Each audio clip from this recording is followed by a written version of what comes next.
జూబ్లీహిల్స్లో పెద్దమ్మ తల్లి ఆలయం వివాదం దగ్గర హిందూ మతం ప్రమాదంలో ఉంది అనేందుకు, సనాతన ధర్మం అత్యంత ప్రమాదంలో ఉంది అనేందుకు ఇదే తార్కాణమని చెప్పారు. ఆ మాటల మీద ఇప్పుడు కూడా కట్టుబడి ఉన్నారు.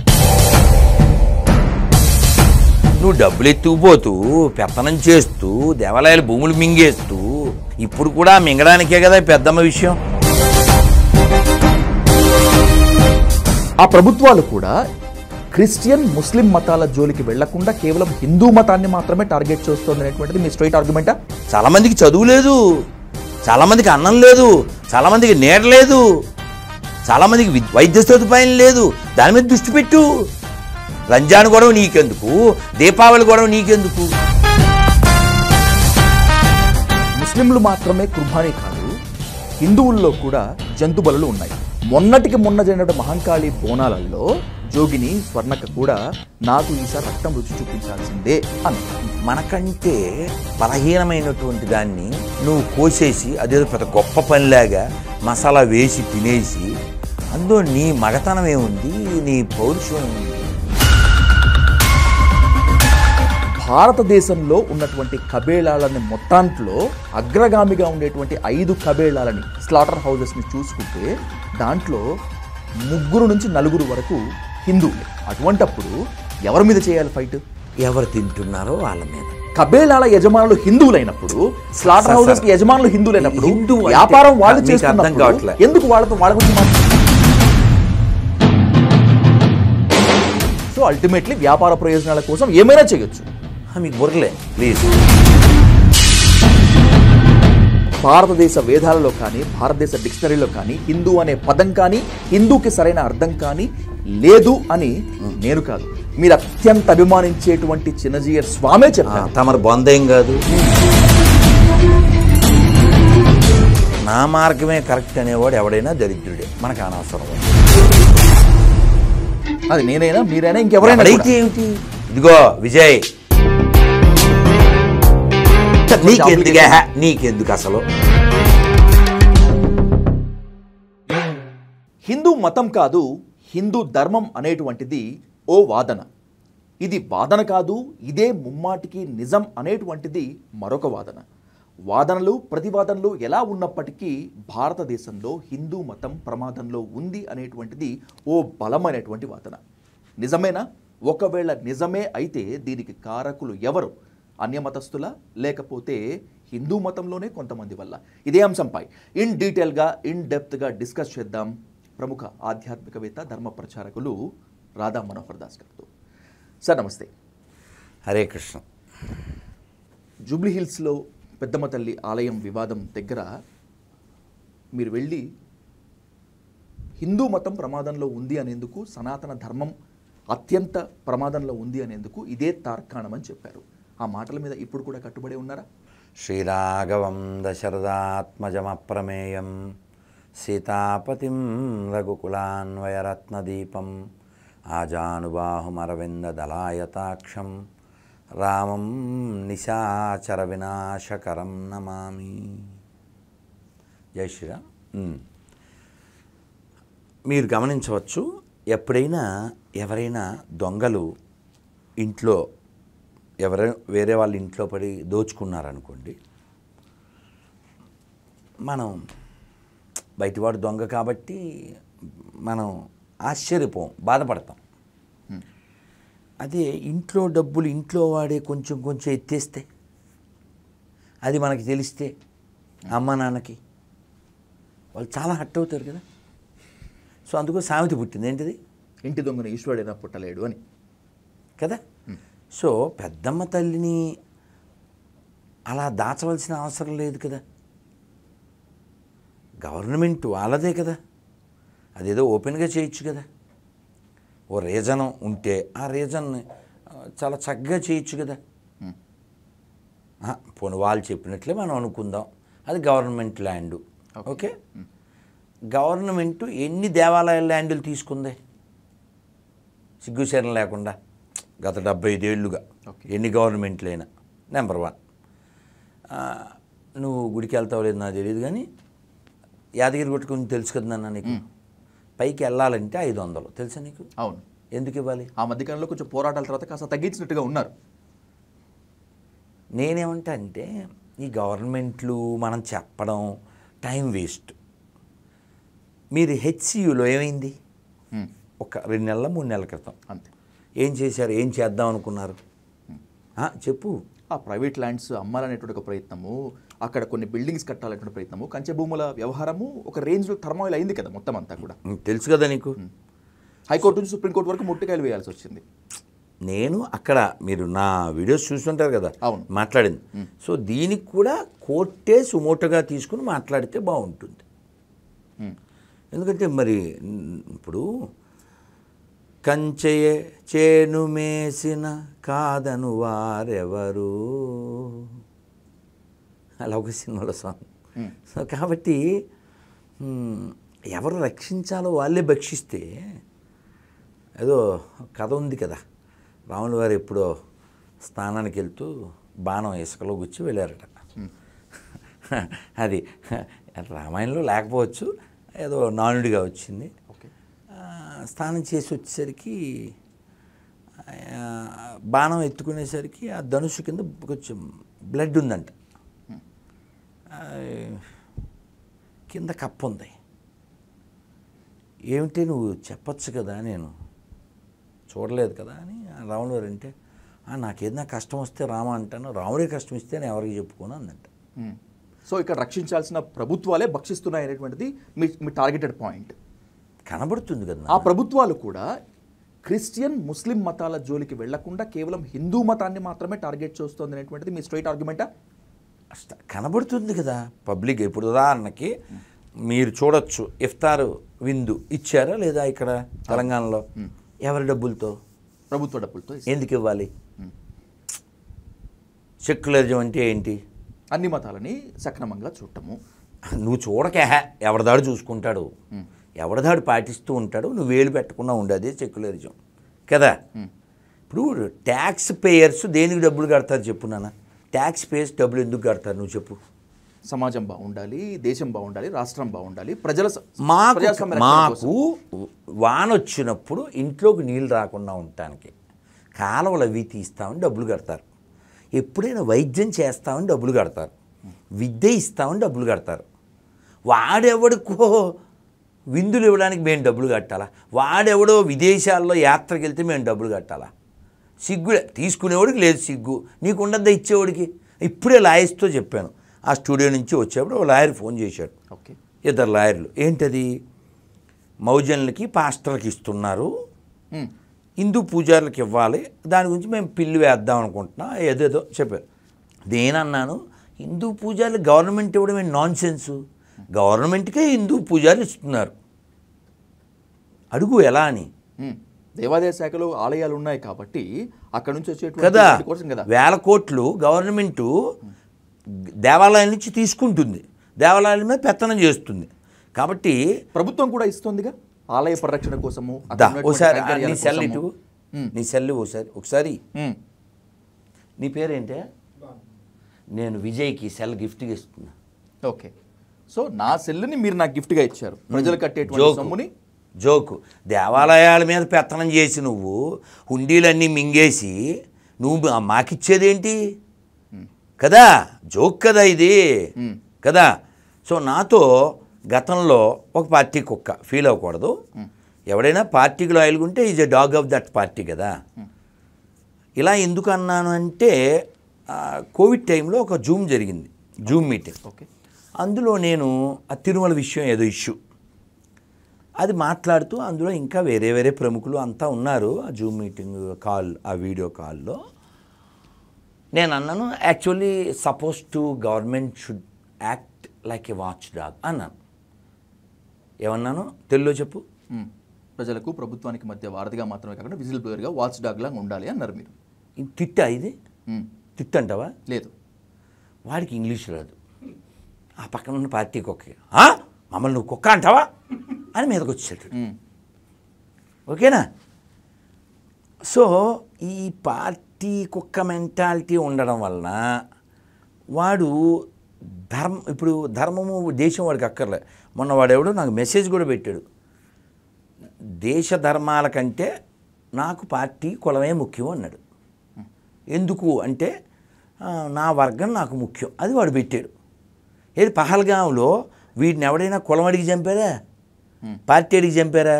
హిందూ అయితే చంపారు, అడిగి హిందూ ఆ ముస్లిం అని అడిగి చంపారు. సో ఇక్కడ మీరు ఆల్రెడీ ఇందాకే స్టార్టింగ్లో ఓ మంచి పాయింట్ చెప్పారు. సనాతన ధర్మం ప్రమాదంలో పడ్డానికి కారణం పరమతస్థుల స్వమతంలో ఉన్న కొందరా అన్నారు కదా, ఆ కొందరు వీళ్ళు. అలాగే గవర్నమెంట్ విషయంలో మీరు ఆల్రెడీ ఆన్సర్ ఇచ్చారు, నేను ఇచ్చాను. దేవాలయాల్ని రక్షించవలసిన పోనీ వాళ్ళ ఎనాలిసిస్ ప్రకారంగా అన్నిటినీ సమానంగా చూడడం అదైనా చేయాలి కదా. నువ్వు డబ్బులు ఎత్తుకుపోతూ పెత్తనం చేస్తూ దేవాలయాల భూములు మింగేస్తూ ఇప్పుడు కూడా మింగడానికే కదా పెద్దమ్మ విషయం. దేనికి పోని చెప్పు. గవర్నమెంట్ నుంచి ఏదన్నా ఒక రిప్లై వచ్చిందా? కొండా సూర్యాక్ గారు కానీ ఇంకెవరన్నా మాట్లాడారా? You have any news? మాట్లాడలేదు. దేనికి తీయాలి అదన్నా చెప్పండి. ఇప్పుడు నీ కుర్చీ నాకు కావాలయ్యా బాబు విజయ్, ఒకసారి లేనా కుర్చీ కావాలి, కాళ్ళు ఎట్టుకుంటా అని అడిగితే ఒక అందం కదా. తన్నేస్తే దాన్ని ఏమంటారు? రెడిక్యులస్సేనా? నిర్బంధమో నియంతృత్వమో అంటారు. నీ స్టూడియోకి వచ్చి నీ మీద రుబాబు చేస్తే అది రెడిక్యులస్సేనా? డెమోక్రసీ అంటే ఏంటండి ఇంగ్లీషులో? For the people, by the people, to the people, of the people. మరి ఇదేంటి? ఫార్ ద పీపులా, బియుఐ బై ద పీపులా? భారత రాజ్యాంగం ప్రకారము రాజ్యాంగం ముందు అన్ని మతాలు, అన్ని కులాలు, అన్ని వర్గాలు ఒకటే. భారత రాజ్యాంగ ప్రవేశిక పీఠిక అదే చెప్తోంది. కానీ ఒక మతం వాళ్ళకి ఒక ప్రభుత్వం చూడటము, ఇంకో మతం వాళ్ళకి ఇంకో ప్రభుత్వం చూడటము, అలా రకరకాలుగా చూడటాన్ని ఎలా అర్థం చేసుకోవాలి అసలు? ఇప్పుడు ఓ పిల్లవాడికి కకూన్, ఈ బటర్ఫ్లై కకూన్ దొరికింది. అది అందులోంచి బయటికి రావడానికి ట్రై చేస్తుంది. Okay, what one suppose to do? అది రావాలి కదా, దానంతరికి అది రావాలి తప్పితే దాంట్లో ఇది ఇంగితం. పిల్లవాడికి ఉండదుగా. యూ వాంట్ టు హెల్ప్, ఈ కడ్డ చనిపోతుంది. అది అలా ఒక్క రౌండ్ వేస్తే పెన్ పడిపోయింది. వాళ్ళ నాన్న వచ్చాడు, రైతు. నాన్న, I want to try to help but it's happen like this అని వాడు బాధపడ్డాడు. ఇది మా గురువుగారు ఎప్పుడో 25 ఏళ్ల క్రితం చెప్పారు. ఇక్కడ వాడు హెల్ప్ చేశాడా, హామ్ చేశాడా? అతని దృష్టిలో హెల్ప్ ఒరిజినల్గా అయితే అది హామే కదా. సో గవర్నమెంట్ చేసేది హామే కదా. దేశానికి నువ్వు ఎప్పుడైతే సెక్రిగేట్ చేసేసావో యు ఆర్ డూయింగ్ హామ్ కదా. ఎప్పుడో చూసాను నేను 2-3 ఏళ్ల క్రితం, ఏదో డ్రోన్ శిక్షణ బ్రాకెట్లో ముస్లింలు క్రైస్తవులకు మాత్రమే. సిగ్గులే అలా పెట్టడానికి, సిగ్గులే. వాడెవడో పెట్టాడు, మా గవర్నమెంట్ వస్తే ముస్లింలు మాత్రమే హాస్పిటల్ కట్టిస్తాం. సిగ్గులే అలా మాట్లాడడానికి. నీడ్ ఉంటే హెల్ప్ చేయాలి. ఇప్పుడు మహాభారతంలో మాట చెప్పారు, అన్నం తినడానికి ఎవడెవరుకుడు. ఆన్సర్ ఏంటి? ఎవడు ఆకలిస్తే వాడు. అన్నం తినడానికి అర్హుడు ఎవడు? ఆకలేసిన వాడు. వాడి పొడుగు, పొట్టి, లావు, సన్నం అది అంటూ సంబంధం లేదు. ఆకలి వేసినవాడు వచ్చాడు, అక్కడ అన్నదానం జరుగుతుంది, పెట్టాలంతే. అట్లా నీడీస్కి హెల్ప్ చేయాలి కానీ వాడి కేటగిరీని బట్టి హెల్ప్ చేయడం ఏంటండి? ప్రభుత్వాలు మతాల వారీగా సహాయాలు చేస్తున్నాయి దర్శనాలకైనా ఆధ్యాత్మిక యాత్రలకైనా అనేటువంటిది మీ ఆబ్లిగేషన్ మనోహర్ దాస్ గారు. లేకపోతే అన్ని మతాలని సమానంగా చూడాలి. నీకెందుకు అసలు ఇన్ని మాటలు ఎందుకు? ఇప్పుడు 9 అయిందా, నువ్వు ఇంటికి వెళ్ళి తింటావుగా. ఏం తింటావు? టిఫినా భోజనం? అది నీ ఇష్టం. వాళ్ళు టిఫిన్ చేస్తారు, నేను జ్యూస్ తాగుతాను లేకపోతే నీళ్ళు తాగుతాను. సో ముగ్గురికి 3 రకాలు ఉంది కదా. నేను జ్యూస్ తాగుతాను లేకపోతే వేడి నీళ్ళు తాగుతాను. కాబట్టి Vijay, you also must take only వాటరా, డోంట్. అసలు వాట్ రైట్ ఐ హ్యావ్ కదా. అలాగా మతం అనేది వ్యక్తిగతం, గవర్నమెంట్కి ఎందుకండి? You should be watch dog, that's all. నీకెందుకు అంటున్నా? నీకు బోల్డ్ పనులు ఉన్నాయి. చాలామందికి చదువు లేదు, చాలామందికి అన్నం లేదు, చాలామందికి నీడ లేదు, చాలామందికి వైద్య సదుపాయం లేదు. దాని మీద దృష్టి పెట్టు. రంజాన్ గొడవ నీకెందుకు, దీపావళి గొడవ నీకెందుకు?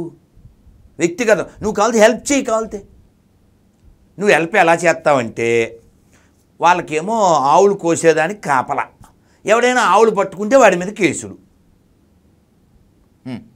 ఆవుల్ని కాపాడవలసిన బాధ్యత ఎవరిది చెప్పును? హిందువులది కాదు, మనుషులది. ఓకే. చెరువు ఉంది నాన్న మీ ఊళ్ళో, మంచినీళ్ళ చెరువు. ఎవరన్నా ఉచ్చబోస్తే పెచ్చగొట్టి కొట్టాలా వద్దా? అది మంచినీళ్ళ చెరువు, అది అందరిది.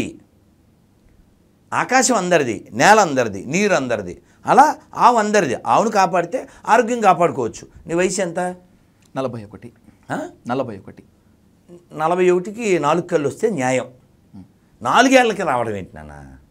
ఎవడో ఇంట్రోడు మొన్న గుండెపోటు చచ్చిపోవడం ఏంటి నాన్న? ఎందువలన? ఫుడ్ సరిగా లేదు, ఫిజికల్ స్ట్రెంత్ లేదు, మెంటల్ అసలు అడగద్దు, మెంటల్లీ వీక్. గుర్తుంది కదా ఇంటర్లో పిల్లలు 2 ఏళ్ల క్రితం 3 ఏళ్ల క్రితం లాస్ట్ గవర్నమెంట్ ఆఫ్ తెలంగాణ ఇంటర్లో ఏదో తేడా వస్తే పిల్లలందరూ పెట్టల్లో రాలిపోలే. ఎందుకు రాలిపోవాలి? Mentally weak. అదే గో ఆధారిత వ్యవసాయం చేస్తే బాగుంటారు. 70 ఏళ్ళోళ్ళు 90 ఏళ్ళోళ్ళు కూడా పూర్వం ఉత్తరాలు రాసేవాళ్ళు, చదివేవారు. వాళ్ళు ఫిజికల్గా బాగున్నారు, మెంటల్గా పీస్ఫుల్గా ఉన్నారు. దానికి రుజువు అంటే మా అమ్మమ్మే. మొన్నటికి మొన్న పార్లమెంట్ సాక్షిగా ఓ ఎంపీ నాకు క్యాన్సర్ వస్తే గోమూత్రం తాగటం. ఎవరో జార్జ్ ఫెర్నాండెజ్. వన్స్ మోర్ జార్జ్ ఫెర్నాండెజ్ గతంలో ఇప్పుడు రీసెంట్ గా కూడా ఒక ఎంపీ ఆ మాట అన్నారు. నిజమే, పార్లమెంట్లో దాదాపు మెజారిటీ పీపుల్ మొత్తం హర్షించారు. సైంటిఫికల్ గా ఆధారాలు చూపించమంటే చూపించలేకపోయారు. ఎందుకు మరి ఇట్లా ఈ స్టేట్మెంట్స్ ఇవ్వటము? ఒకవేళ నిజంగా అది నిజమైతే సైంటిఫికల్ స్టేట్మెంట్ ఇవ్వచ్చు కదా. ఈ రోజుకి కూడా ఆవు మూత్రంలో వ్యాధి నిరోధక శక్తులు లేవు, లక్షణాలు లేవు అని చెప్పి ఏ సైంటిఫిక్ ల్యాబ్ కూడా చెప్పలేదు కదా ఇది ఉన్నాయని చెప్పి. అయినా కూడా ఎందుకని ఇట్లా? మీరు అంటే మీ ఉద్దేశం ఏమిటంటే ఫలానా వాళ్ళు చెబితేనే మీరు దాన్ని ఆథరైజ్డ్గా తీసుకుంటారు. శాస్త్రీయంగా ప్రూవ్ కావాల్సిందే కదా గారు. I agree with you. At the same time పూర్వం నుంచి మన యొక్క మెడిసిన్స్లో మన పొలాల్లో గోవు యొక్క మూత్రాన్ని, గోవు యొక్క పేడని వాడుతున్నారు, దాని ఫలితాన్ని పొందుతున్నారు. ప్రాకృతిక వ్యవసాయము, ఆర్గానిక్ అంటారు. సో పూర్వం నుంచి దాని రిజల్ట్ మనం చూసాం. మీరు ఒక 30 ఏళ్ళు వెనక్కి వెళ్ళండి. ఓకే. అప్పటి ఫుడ్డు, అప్పటి మనుషుల ఫిజిక్, మెంటల్ సిచ్యువేషన్ ఇప్పుడు చూడండి.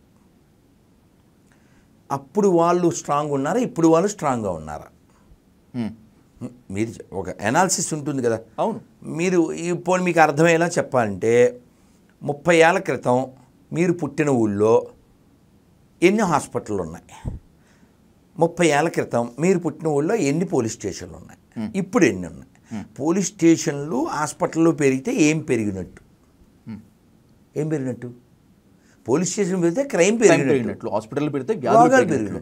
వాతావరణంలో వచ్చిన మార్పులు, మనిషి జీవితంలో వచ్చినటువంటి మార్పులు. అంటే మార్పులు ఎవరు తెస్తారు? నువ్వే తెస్తావు. మనిషి అత్యాశ దీనికి కదా, దీనికి కారణం కదా. మనిషి ఇప్పుడు మొన్న సింహాచల శాస్త్రి గారిని హరికథకులు వారు ఒక మంచి మాట చెప్పారు. ఏంటి? సూర్యుడు వెళ్ళాక తినకూడదు, అది నీకు మంచిది. సూర్యుడు వెళ్ళాక తినద్దురా అంటే సూర్యుడు వచ్చేదాకా తింటున్నారు, ఈటు స్ట్రీట్లు పెట్టి మనం ఏం చెప్పగలము అన్నారు. అలాగా గోవు నుంచి వచ్చేటువంటి ప్రతి పదార్థము మనిషికి మేలు చేస్తుంది. అది పాలు కావచ్చు, మూత్రం కావచ్చు, ప్రత్యక్షం కావచ్చు, పరోక్షం కావచ్చు. మీరు రాజీవ్ దీక్షిత్ పేరు విన్నారా? విన్నాను. ఇప్పుడు లేరు కదా ఆయన. లేరు. అతని మరణం పైన కూడా ఎన్నో అనుమానాస్పదాలు ఉన్నాయి. మా చిన్నప్పుడు మేము చూసాం ఈ కౌడంగ్, ఈ గోమయంతో చాలా మా అమ్మమ్మ గారి ఇంట్లో పెద్దది గోబర్ గ్యాస్ ఉండేది. అవును. ఈ గోబర్ గ్యాస్కి కావాల్సింది పేడ. ఈ పేడ ఉత్పత్తి చేసేది ఆవు.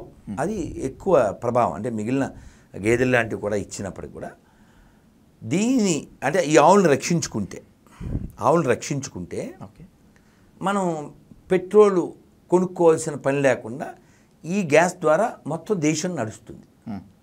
కానీ రోజు తినేసి, పండగల పేరు చెప్పి తినేసి, ఇంకో జోక్ చెప్తాను, రేపు వినాయక చవితి వద్దు, ఇంకో 15 రోజుల తర్వాత. ఇంక చూడు, ప్రతి ఓడు మనకు ఉపన్యాసాలు ఇస్తాడు. ఏం ఉపన్యాసాలు? ఏంటిది? పర్యావరణ హిత వినాయక చవితి, మట్టి గణపతిని పూజిద్దాం, ఇలాంటి ఉపన్యాసాలు ఇస్తారు. అది నిజమే కదా, నిజమే కదా. దాన్ని డినై చేయట్లేదు. ఓకే, దాన్ని డినై చేయట్లే.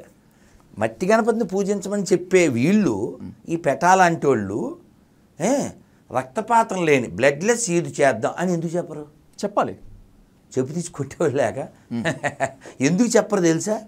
ప్రాక్టికల్గా నీకు తెలియని విషయం ఏంటంటే, చిన్నోడు అని నువ్వు అంటున్నాను. పర్లేదు సార్. ఈ పెటా వాళ్ళు ఒకసారి ట్రై చేశారు.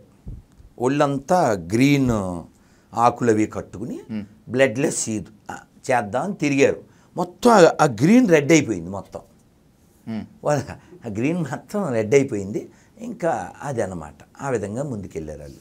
ఓకే, కేవలం ముస్లింలు మాత్రమే కుర్బానీ కాదు, హిందువుల్లో కూడా జంతు బలులు ఉన్నాయి. మొన్నటికి మొన్న జరిగిన మహంకాళి బోనాలలో రంగం చెప్పేటువంటి జోగిని స్వర్ణక్క కూడా నాకు ఈసారి రక్తం రుచి చూపించాల్సిందే అన్నది. ఆమె అన్నదని కాదు, అన్ని చోట్ల కూడా జంతు బలులు ఉన్నాయి. మరి దీని గురించి ఏమందాం? ఖచ్చితంగా అది దురాచారం. మనం దాన్ని ప్రోత్సహించకూడదు. ఎందుకు ప్రోత్సహించకూడదు అంటే, ఒక అగ్గిపుల్ల వెలిగించి ఆర్పిన వెంటనే నీ మీద అలా పెడితే ఓకే, నీ రియాక్షన్ ఏంటి? అంటావుగా, నొప్పి తగులుతుంది. నేనైనా అంటానుగా. మరి నీకున్న పెయినే నాకు ఉంది కదా. మీకు తనికెళ్ళ భరణి గారిది ఆ పాట వినుంటారుగా, నాలో శివుడు గలడు, నీలో నా శివుడు గలడు. కాబట్టి మా చిన్నప్పుడు ఒక సినిమా వచ్చిందండి, మాకు స్వతంత్రం కావాలని. ఏమిటి? ఒక అడవిలో జంతువులన్నీ మాకు స్వతంత్రం కావాలని ఒక సినిమా. అసలు నీకు రైట్ లేదు, ఎవరిని హింసించడానికి రైట్ లేదు. ఆ పుస్తకంలో ఉన్నా ఏ పుస్తకంలో ఉన్నా సరే. ఎందుకు లేదంటే నువ్వు ప్రాక్టికల్గా ఉండాలి. పుస్తకంలో ఉంది కాబట్టి ఫాలో అయిపోతాను అనడం కాదు, ప్రాక్టికల్ అయితేనే ఫాలో అవ్వాలి. ఏంటి ప్రాక్టికల్? నీకు రైట్ లేదు, నీ నాలికి అని చెప్పి నువ్వు తినేయకూడదు. నీకు హక్కు లేని విషయం అది కదా. నీకెంత హక్కు ఉందో భూమి మీద అన్ని ప్రాణులకు అంతే హక్కు ఉంది. అందుకని జ్ఞానం కలిగి ఉంటే ఇలాంటి అజ్ఞానాలన్నీ తొలగిపోతాయి. దీనికి చాణక్యుడు చెప్పాడు, ఎలా ఉంటే బాగుంటుంది. మాతృవత్ పరధారేషు లోష్టవత్ పరద్రవ్యాన్ని ఆత్మవత్ సర్వభూతేషు సపండిత పండిత. అంటే ఏంటి? ఇతరుల యొక్క ధనము మట్టివలే, ఇతర స్త్రీలు తల్లివలే, అందరూ నావలే అనుకునేవాడు పండితుడు. ఆ స్థితి మనం ఎడ్యుకేట్ చేయాలి. ఇప్పుడు బ్లడ్లెస్ ఫెస్టివల్ అనేది అందరూ జరుపుకోవాలి. ఎందుకని? మనకి హెడ్ ఉంది కాబట్టి, దేవుడు అనేవాడు ప్రకృతితో మనకు వివేచన ఇచ్చింది కాబట్టి. మనకంటే బలహీనమైనటువంటి దాన్ని నువ్వు కోసేసి అదేదో పెద్ద గొప్ప పనిలాగా మసాలా వేసి తినేసి, అందులో నీ మగతనం ఏముంది, నీ పౌరుషం ఏముంది కదా. నువ్వు గొప్పడివి ఎప్పుడవుతావు? వెన్ యు ఆర్ కైండ్, నువ్వు గొప్పడివి, అంతే కదా. ఎవరో ఇప్పుడు ట్రాఫిక్ జామ్లో వస్తున్నాం, ఎవరో తల్లి వృద్ధురాలు నెత్తి మీద ప్లాస్టిక్ డబ్బాలు పెట్టుకు వస్తుంది, మమ్మల్ని ఏమో అడగలేదు. ట్రాఫిక్ జామ్ అయింది, 300-400 చేతికిచ్చాం, ఆవిడేమో అడగలేదు. సో నేను ఎందుకు చెప్తున్నా అంటే, నిన్ను నువ్వు ప్రేమించుకున్నట్టు ఇతరులను ప్రేమించగలిగితే ఇతర ప్రాణులన్నింటినీ, ఎందుకంటే దైవం అనేవాడు ఒకడు ఉన్నాడని నమ్మినా నమ్మకపోయినా నీకు రైట్స్ ఉన్నాయి. ప్రతి మేకకి, కుక్కకి, పిల్లికి, ఏనుక్కి, ఎలక్కి అన్నిటికీ రైట్స్ ఉన్నాయి. ఇందాక ఒక వాల్యుబుల్ మాట అన్నారు మీరు, గోవులను సంరక్షించేటువంటి వాళ్ళ మీద కేసులు పెడుతున్నారు, గోవులను వధించేటువంటి వాళ్ళ మీద కేసు ఉన్నట్లేదు, కాపలా కాస్తున్నారు అని చెప్పి. భారతదేశంలో ఉన్నటువంటి కబేళాలని మొత్తాంట్లో అగ్రగామిగా ఉండేటువంటి 5 కబేళాలని, స్లాటర్ హౌజెస్ని చూసుకుంటే దాంట్లో 3 నుంచి 4 వరకు హిందువులే. ఇది రైట్ టు ఇన్ఫర్మేషన్ యాక్ట్ ద్వారా బయటకు వచ్చినటువంటి నగ్న సత్యం. మార్వాడీలు, అగర్వాళ్ళు, నాన్ ముస్లిమ్స్, నాన్ క్రిస్టియన్సే అల్ కబీర్ పేరుతోటి, ఆ పేరుతోటి నడుపుతున్నారు. నేనంటే అబద్ధం చెప్తానేమో మనోహర్ దాస్ గారు, రైట్ ఇన్ఫర్మేషన్ యాక్ట్ అబద్ధం చెప్పదు కదా. అటువంటప్పుడు ఎవరి మీద చేయాలి ఫైట్? ఎవరు తింటున్నారో వాళ్ళ మీద. కానీ నరుకుతున్నటువంటి వాళ్ళు, దాంతో వ్యాపారం చేసినటువంటి వాళ్ళు హిందువులైనా కూడా పర్లేదు. మీకు అర్థం కావట్లేదు. కబేళాల యజమానులు హిందువులైనప్పుడు, స్లాటర్ హౌసెస్ యజమానులు హిందువులైనప్పుడు, వ్యాపారం వాళ్ళు చేస్తున్నప్పుడు ఎందుకు వాళ్ళ గురించి మాట్లాడకూడదు? మీకు అర్థం కావట్లే. అమ్మేవాడు ఎందుకు అమ్ముతాడు? వ్యాపారం కోసమా? కాదండి, ఇప్పుడు మీకు నల్లబెల్లం అంటారు తెలుసా? అవును, సారాకి వాడతారు, ఔషధం కోసం కూడా వాడతారు. మీరు మామూలుగా ఏదైనా షాప్కి వెళ్ళి అడిగితే నల్లబెల్లం లేదు అన్నాడు వాడు. ఈయన కూడా వెళ్ళి అడిగాడు, ఇతను అడిగాడు. అప్పుడు షాప్ వాడు ఏమంటాడంటే, ముందు మీ ఒక్కరికి లేదు అన్నవాడు 4-5 అడిగిన తర్వాత ఏం చేస్తాడు? సో అల్టిమేట్లీ వ్యాపార ప్రయోజనాల కోసం ఏమైనా చేయొచ్చు. మీకు బుర్రలే, ప్లీజ్ వింటలేదు, మీరు వింటలేదు. వాడు ఈ 4వ వాడు వచ్చి అడిగేసరికి, సార్ రేపు మార్నింగ్ రండి సార్ తెప్పిస్తాను అంటాడు. ఎందుకంటాడు? డిమాండ్ పెరిగింది. నేను అదే చెప్పాను, డిమాండ్ పెరిగినా సప్లై పెరిగినా ఆర్థిక సూత్రాలు ఏం చెప్పినప్పటికీ కూడా వ్యాపార ప్రయోజనాలు, నలుగురు అడుగుతారు కాబట్టి నలుగురు వాడు తెప్పించాడు కదా, అంతే. వాడు అడగకపోతే వీడు తెప్పించడు కదా, తినేవాడు లేకపోతే చంపాల్సిన అవసరం లేదు కదా. స్లాటర్ హౌసెస్, కబేళాలు కేవలం ఇండియాలో ఉండేటువంటి వాళ్ళ మాత్రం కోసమే కాదు, అవుట్ ఆఫ్ ఇండియాలో ఉండేటువంటి వాళ్ళకి ఎగుమతుల కోసం ఇవి నిర్వహిస్తున్నది హిందువులే కదా, వీరి గురించి ఎందుకు మాట్లాడరు అనేది. వాడు హిందువు ఎలా అవుతాడు? అది పాయింట్. ఉదాహరణకి చేతికో తాడు కట్టుకున్నా, ఓ బొట్టు పెట్టుకున్నా, వాల్యూస్ లేకపోతే వాడు హిందూ అవుతాడా? సరే, హిందూ అనే పదానికి అర్థం చెప్పండి మనోహర్ దాస్ గారు. ఏంటి మీ ఇప్పుడు ఒక అర్థం ఉంది దీనికి, మీరు చెప్పేటువంటి అర్థం ఏంటి హిందూ అనేటువంటి పదం? హింసని దూరంగా పెట్టి ధర్మంగా జీవించేవాడు హిందూ. భారతదేశ వేదాలలో కానీ భారతదేశ డిక్షనరీలో కానీ హిందూ అనే పదం కానీ హిందూకి సరైన అర్థం కానీ లేదు అని నేను కాదు, మీరు అత్యంత అభిమానించేటువంటి చిన్నజీయర్ స్వామే చెప్పారు. తమరు బొందేం కాదు, మీరు వాట్సాప్ యూనివర్సిటీ మాటలన్నీ మాట్లాడారు. రైట్, ఏం చెప్పారు చిన్నజీయర్ స్వామి గారు? అది ఏమన్నారు ఆయన? కాదు, కట్ చేసినటువంటి దాన్ని నువ్వు పట్టుకుని మాట్లాడకూడదు. సరే మీరు చెప్పండి, ఏమన్నా హిందూ అనేటువంటి పదానికి చిన్నజీయర్ స్వామి ఏం అర్థం చెప్పారు? మీరు చూసిన దాన్ని మీరు అలా ఫీల్ అయ్యారు. ఓకే, అది కాదు కదా, ఎవడో దాన్ని అలా ఫీల్ అయ్యాడని ఆయన చెప్పారు. ఇప్పుడు ఉదాహరణకి వీడు వేధవ అని నేను ఏదో సందర్భంలో అన్నాను, అదే వీడియోని ఇలా వేలు పెట్టి నిన్ను అనేస్తే, అలా వీడియో చేసేస్తే అది దుర్మార్గం కదా. అలా సో అలా అది కాదు. హిందూ అంటే అది కాదు. హిందూ అంటే కాఫిర్ అనేటువంటి పదాన్ని చిన్నజీయర్ స్వామి చెప్పలేదు. ఇక్కడ వాడెవడో చెప్పిందని ఆయన ఉదహరించారు. అర్థమైందా? నువ్వు ఆ ఒక్క ముక్కే తీస్తే వీడు వేధవా అని నేను అన్నానండి, ఈ ఒక్క ముక్క నీ వైపు పెట్టి ఇలా అంటే నేను ఆ ఒక్క ముక్క చూడలేదు, నేను అది మొత్తం అంతా చూశాను. అది ఎవరు చేశారు? సమ్మక్క సారక్కల మీద, గ్రామ దేవతల మీద చిన్నజీయర్ స్వామి గారికి ఉన్నటువంటి అభిప్రాయము అండ్ బై ద సేమ్ వే హిందూ అనేటువంటి పదానికి కాఫిర్ అనేటువంటి అర్థము ఇది పర్షియన్ లాంగ్వేజ్ నుంచి వచ్చింది అనేటువంటి దాన్ని కూడా నేను చూశాను. అందుకే మిమ్మల్ని అడుగుతున్నాను. నాన్న మీరు వినాలి, ఇక్కడ విషయం ఏంటంటే అది ఒకరి అభిప్రాయాన్ని వారు వ్యక్తం చేశారు. ఒకటి. రెండోది ఏమిటంటే మనది వైదిక ధర్మం. ఓకే, ఇప్పుడు హిందువుగా పిలువబడినప్పటికీ మనం అందరం వైదిక ధర్మాన్ని ఆచరించేటువంటి ఈ వేదభూమిలో పుట్టినటువంటి వాళ్ళం. సో మిమ్మల్ని మీ అమ్మాయి నాన్న అని పిలుస్తుంది, మీ భార్య మిమ్మల్ని ఏమండి అని పిలుస్తుంది, వీళ్ళు సార్ అని పిలుస్తారు, నేనేమో విజయ్ అంటాను. ఒక పర్సనే మీరు కదా. ఇప్పుడు ఫోర్డ్ కారు ఉంది, దాని ఓనర్ గారి పేరు తెలుసా మీకు? తెలీదు కదా. అంబరీష దాస్, అదేం పేరు? ఆయన ఇండియన్ కాదు కదా. అంబరీష దాస్ ఎలా అయ్యారు ఆయన? బికాజ్ ఈజ్ ఇనిషియేటెడ్ బై శీల ప్రభుపాద, ఇస్కాన్ ఫౌండర్. అర్థమైందా? సో ఇప్పుడు ఆయన ఎవరు? మా గురువు గారు శ్రీల జయపతాక స్వామి, ఈజ్ ఆల్సో అమెరికన్. ఇప్పుడు ఆయన ఎవరు? కాబట్టి ఇక్కడ హిందూ అని పిలవకపోవడం ఇది కాదు, అతని యొక్క ఆచరణ విధానం. ఇప్పుడు నేను చెప్పిన మా గురువుగారు కావచ్చు, అంబరీష్ దాస్ కావచ్చు, ఆయన కరోడుపతి, ఫోర్డ్స్ కార్ అంటే డబ్బున్న వాళ్ళదే కదా. వాళ్ళు ఎలా ఉంటారు? తిలకం పెట్టుకుని, శిఖ పెట్టుకుని, ఉల్లి వెల్లుల్లి కూడా తినకుండా ఒక నియమానుసారంగా జీవిస్తారు. కాబట్టి ప్రకృతికి హాని చెయ్యకుండా ధర్మబద్ధంగా జీవించేవాడు ఎక్కడ ఏ పేరుతో ఉన్నా వాడు సనాతన ధర్మాన్ని పాటించేవాడు కావాలి, అంతే. సో వాడు నువ్వు హిందూ అని పిలుస్తావా, వైదికులని పిలుస్తావా, లేదా సనాతని అని పిలుస్తావా, నథింగ్. సనాతన ధర్మం పాటించే వాళ్ళు ప్రతి ఒక్కళ్ళే అందరూ కనుక హిందువులే అని అనుకుంటే మీ మాటల ప్రకారమే శైవులు వైష్ణవుల పంచాయతీ ఏంటి, యోగులు నియోగుల పంచాయతీ ఏంటి? హిందువులలో ఇన్ని కులాలు ఎందుకు? గడపలో మాత్రమే మేము హిందువులము, గడపలో మాత్రమే మాకు ఒక స్వక్కులము, గడప దాటితే మేమంతా హిందువులం అంటారు కదా. నిజంగా భారతీయ సమాజంలో హిందూ ధర్మంలో సనాతన ధర్మంలో కులాలే లేవా, అసలు వైషమ్యాలే లేవా? గుర్తుపెట్టుకోండి, వీటికి కారణాలు ఈగోలకు సంబంధించిన విషయం, ఈశ్వరుడికి సంబంధించిన విషయం కాదు కదా.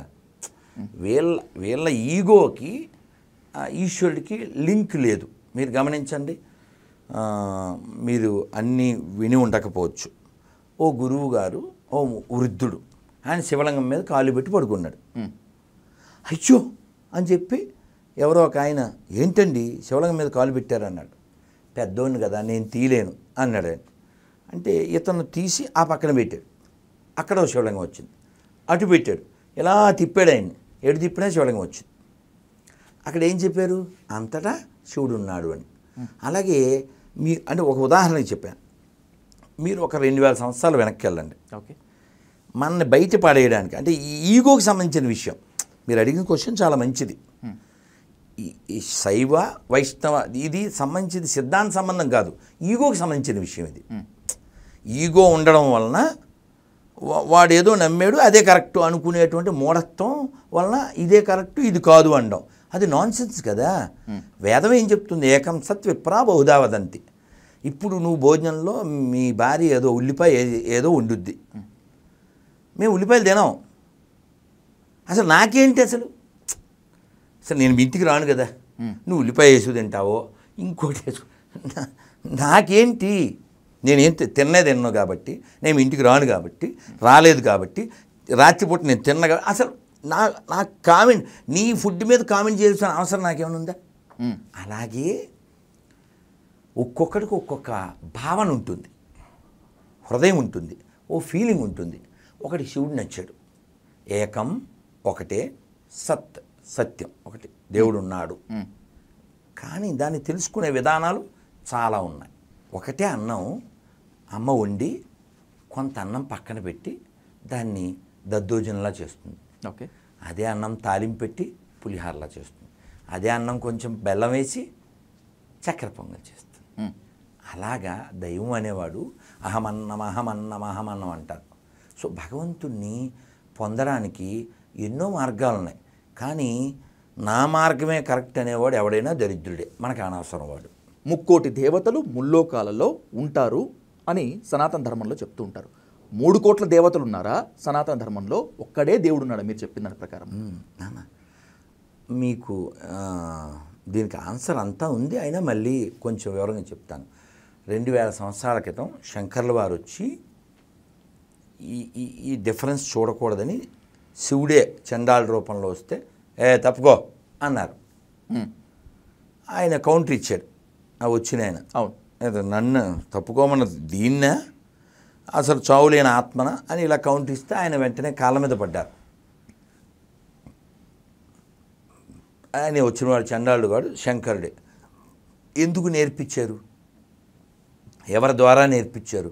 స్వయంగా శివుడే వచ్చి నేర్పించారు. ఒకటా, అది జరిగిన కొన్నాళ్ళకి రామానుజుల వారు వచ్చారు. ఓకే, అది జరిగిన కొన్ని వందల ఏళ్ళకి అన్నమయ్య వచ్చారు. అన్నమయ్య ఏమంటాడంటే, నీ వలన కొరతే లేదు మరి నీరు కొలది తామరవు, ఆవల భాగీరథి దరి భావుల ఆ జలమే ఊరిన ఎటులు, ఎంత మాత్రమున ఎవ్వరు తలచిన అంత మాత్రమే నీవు, అంతరాంతరములెంచి చూడ పిండంతే నిప్పటి అన్నట్లు.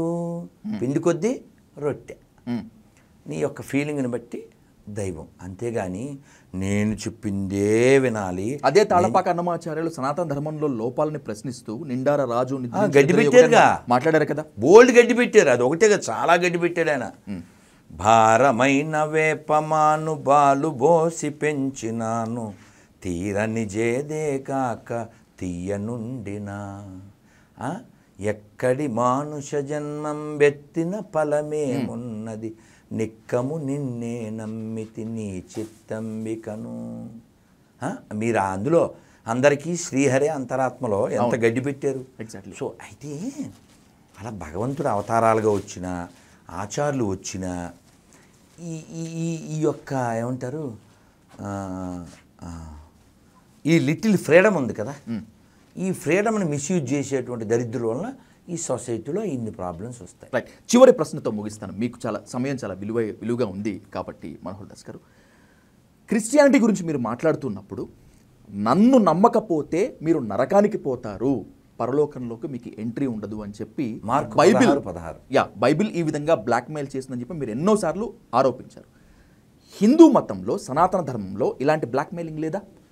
ఎక్కడైనా ఉంటే ఎవరైనా మన ఇళ్ళకు వచ్చి ఒరే నువ్వు శివుని కానీ నమ్మలేదనుకో విజయసాధు అని బెదిరిస్తే మనం అన్ని వేసేద్దాం. మూడా ప్రత్యంతే అన్యదేవత, భగవద్గీతలో ఉన్నటువంటి శ్లోకం ఇది. సాక్షాత్తు కృష్ణ పరమాత్మలు చెప్పినటువంటి శ్లోకం ఇది. నన్ను నమ్మనిటువంటి వాడు మూర్ఖుడు, అన్యదేవతల్ని విశ్వసించరాదు అని. మరి అటువంటి అప్పుడు దానికి ఏం మాట్లాడుకుందాం మనం? And by the same way శైవాగమాలలో కూడా శివుడు మాత్రమే అల్టిమేట్ పవర్, శివుడి నమ్మనటువంటి వాడు వేరే దగ్గరికి వెళ్ళిపోతాడు. వైష్ణవాగమంలో కూడా అదే, శాక్తేయ గమ్యాలలో కూడా అదే ఉంటుంది కదా. మరి ఇప్పుడు దీని గురించి ఏం మాట్లాడుకుంటాం మనం? ఇవన్నీ ఆగమాలు మీరే చెప్పారు, కొన్ని పురాణాలు, అవునా, కొన్ని ఇతిహాసాలు. అల్టిమేట్ ఏమిటి? వేదం. వేదం తర్వాతే వేదాన్ని ఫాలో అవ్వాల్సినవి ఇవి కదా, అవునా? వేదం చెప్పింది ఫైనల్ కదా. వేదం ఏం చెప్పింది? ఏకం సత్ విప్రా బహుధావద. అదే ఋగ్వేదంలో పురుష సూక్తంలో ఇంకొక శ్లోకం కూడా ఉంది కదా, తదైవం బ్రాహ్మణాదీనం తన్మంత్రం బ్రాహ్మణాదీనం అని చెప్పి, బ్రాహ్మణో మమ దేవత అని చెప్పి. మరి అలాంటప్పుడు ఒక వర్గాన్ని మాత్రమే మనం చూపిస్తున్నట్లుగా ఉంటుంది కదా వేదంతో మనం వెళ్ళిన. కాదు మీరు చూడండి, బ్రాహ్మణుడు అంటే 9 లక్షణాలు ఉండాలి. శమో తపశౌచం క్షాంతిరార్జవమేవ చ జ్ఞాన విజ్ఞానమాస్తిక్యం బ్రహ్మకర్మ సం. సో ఇది క్వాలిటీస్ ఆఫ్ ఏ బ్రాహ్మణ. సో అలాంటి క్వాలిటీస్ ఉన్నవాడిని మనం దేవతగా భావించడం తప్పు కాదు. ఎందుకని? భగవద్గీతలో కూడా దీనికి రెఫరెన్స్ ఏమి ఇచ్చారంటే, ద్రష్టలు అంటారు. ద్రష్ట అంటే ఆల్రెడీ రియలైజ్డ్ పర్సన్. రియలైజ్ అయినటువంటి వాడిని మనం అనుసరించడం మంచిది. Realised person. అంతేగాని నేను బ్రాహ్మణ్ అని చెప్పి గుట్కా వేస్తే ఆడు రాస్కెల్. అందుకనే బ్రాహ్మణోత్తములు అంటారు. బ్రాహ్మణుల్లో కూడా ఉత్తములు. ఇప్పుడు నువ్వు ఇప్పుడు చాగంటి గారి ఉపన్యాసం ప్రస్తుతం నేను వింటూ ఉన్నాను ఒక వారం 10 రోజుల నుంచి. ఏదో ఉదాహరణ, ఒక ఆయన కంచి మహాస్వామి వారి గురించి వింటూ ఉన్నారట. ఎలా వింటున్నారట? కింద కూర్చుని మడిబట్టలు కట్టుకుని వింటున్నారట. ఎందులో వింటున్నారు? టేప్ రికార్డులో. వాళ్ళ పిల్ల ఎవరో వచ్చి అడిగారట, నన్ను వెళ్ళాలి, టైం లేదు, ఐ హ్యావ్ టు గో. ఏమిటండి, ఎవరో వచ్చారు, వాళ్ళ ఇంటికి వచ్చినారు. ఏడు మడిగట్టుకుని కింద కూర్చుని టేప్ రికార్డ్ వింటున్నారు ఏంటి అన్నారట. ఆయన ఏమన్నారు? అది మహాస్వామి వారి గురించి కదా నేను వినేది. మహాస్వామి వారు నా ముందు కూర్చుంటే మరి నేను ఇలాగే కూర్చుంటాను కదా, వారి వాక్కుకి వారికి తేడా లేదు అన్నారు. మీకు అర్థమైందా? అలాంటి లక్షణాలు ఉన్నటువంటి ఉత్తమ పురుషులు ఎందరో పుట్టారు. అలాగే దోషాలు ఉన్న వాళ్ళని ఖండించడం, దండించడం మనకు జరిగింది. మీరు ఒక లాస్ట్ ఉదాహరణ ఇచ్చి నేను వెళ్తాను. ఇది మనం చాలా మాట్లాడవలసిన సబ్జెక్టు. మీరు చాలా మంచి ప్రశ్న వేశారు. మీరు బాగా పట్టుకోవాల్సింది ఏమిటంటే, ఎవడైనా నాదొకటే కరెక్టు అన్నాడంటే నీ స్వేచ్ఛను హరించాడు వాడు. అది నేనైనా మీరైనా ఇంకెవరైనా అయితే ఏమిటి? మీకు అర్థమవుతుందా? ఇదిగో విజయ్, నువ్వు ఇంటికి వెళ్ళి ఏమన్నా తిన్నావో బాగుండదు, వేడి నీళ్ళు దాగి పడుకో అనే హక్కు నాకుందా? లేదు. నేను మిమ్మల్ని అనే హక్కు కూడా నాకు లేదు. స్వేచ్ఛ వ్యక్తిగతమైన విషయం కదా నాన్న, వ్యక్తిగత విషయం కదా. అవును సార్. సో కాబట్టి నీ మీద నేను పెత్తనం చేయాలనుకుంటే, అలా పెత్తనం చేయాలనుకునేవాడు ఎవరిని యాక్సెప్ట్ చేయకూడదు. అది ఏ మతంలో అయినా సరే, ఏ మతంలో అయినా సరే. పెత్తనం నువ్వెవడు చేయడానికి? భగవద్గీత అంతా చెప్పి కూడా కృష్ణుడు ఏమన్నాడు? అర్జున ఇదేచ్ఛసి తదాకురు. నేను ఇవ్వాల్సిన వివరం ఇచ్చాను, నువ్వు ఆలోచించి నిర్ణయం తీసుకో. అంటే ఆలోచించడానికి నీకు అవకాశం ఉంది. మీకు అర్థమవుతుందా? ఉపనిషత్తుల్లో ఒక ఉపనిషత్తు పేరు ప్రశ్నోపనిషత్తు. భగవద్గీతలో పరిప్రశ్నేన సేవయ. నువ్వు గురువుగారికి సేవ చేసి ప్రశ్నలు వేసి తత్వం తెలుసుకో. అలాగే భాగవతంలో చెప్తారు, మునయస్సాధు పృష్టోహం భవద్భిర్లోకమంగళం. ఋషులారా మీరు చాలా మంచి ప్రశ్న అడిగారు అని సూతుడు వాళ్ళని మెచ్చుకుంటాడు. అంటే ప్రశ్నించడం అనేది ఎప్పుడు జరుగుద్దండి? నీకు ఫ్రీడమ్ ఉంటే కదా, అవును, ఆ స్పేస్ ఉండాలి కదా. అలా లేనటువంటి మతములు ఏవైనా నశించాలి. ఎందుకంటే ఒక వ్యక్తి దేవుణ్ణి నమ్మకపోయినా పర్లేదని నేను చెప్పగలను. మీకు అర్థమవుతుందా? నిన్న ముస్లిం ఫోన్ చేశాడు, మేము కారులో వెళ్తుంటే నేను చెప్పాను, యాజ్ ఏ హిందూ నేను 100 గొల్లల్లో 1000 గొల్లల్లో కూర్చుని చెప్తాను, దైవాన్ని ఏ పేరుతో అయినా పిలవచ్చు, కొలవచ్చు, తలవచ్చు, అది వ్యక్తిగతం, వాడి ఇష్టం. నువ్వు ఎక్కడైనా మసీదులో చెప్పించగలిగితే నాకు ఫోన్ చేయని చెప్పాను. అవుద్దంటవా? అవుద్దా? మీరు అన్నట్లుగా ఏ మతంలో లోపాలు ఉన్నా ఖచ్చితంగా సంస్కరించుకోవాల్సిందే. అది క్రిస్టియనిటీ అయినా, ఇస్లాం అయినా, హిందూ అయినా, ఏదైనా కూడా ప్రజల ప్రయోజనాల కోసము, ప్రజా సంక్షేమం కోసం అంతే. ఒక్కడి వ్యక్తిగతంలో దూరడానికి నువ్వెవడు?